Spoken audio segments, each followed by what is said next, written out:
Hello, എൻ്റെ പേര് നാസിയ. ഞാൻ ന്യൂയോർക്കിൽ സിറക്യൂസ് യൂണിവേഴ്സിറ്റിയിൽ തേർഡ് ഇയർ PhD സ്റ്റുഡൻ്റാണ്. മാത്തമാറ്റിക്സിലാണ് ഞാൻ PhD ചെയ്യുന്നത്. അപ്പം എൻ്റെ ഇങ്ങോട്ടുള്ള ജേർണി എന്ന് പറയുന്നത് സ്റ്റാർട്ട് ചെയ്തത് യൂണിവേഴ്സൽ ഇൻസ്റ്റിറ്റ്യൂട്ടിൽ നിന്നാണ്. ഞാൻ 11th and 12th entrance coaching യൂണിവേഴ്സലിൽ ചെയ്തുകൊണ്ടിരിക്കുന്നു. എനിക്ക് പ്യുവർ സയൻസ് പഠിക്കാൻ ആഗ്രഹമുണ്ട്. അങ്ങനെ ഞാൻ ഐസർ എൻട്രൻസ് എക്സാം എഴുതിയിട്ട് ഐസറിൽ ചേർന്നു. ഐസറിലെ കോഴ്സിന് ശേഷം ഇവിടെ PhDക്ക് വേണ്ടി ജോയിൻ ചെയ്തു.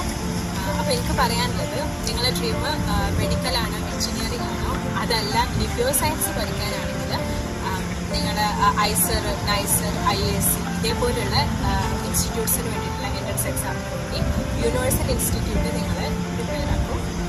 അവിടെ ഇതിന് വേണ്ടിയിട്ടുള്ള ടീച്ചേഴ്സും റിസോഴ്സസും മെൻറ്റർഷിപ്പും എല്ലാം നിങ്ങൾക്ക് കിട്ടും. All the best.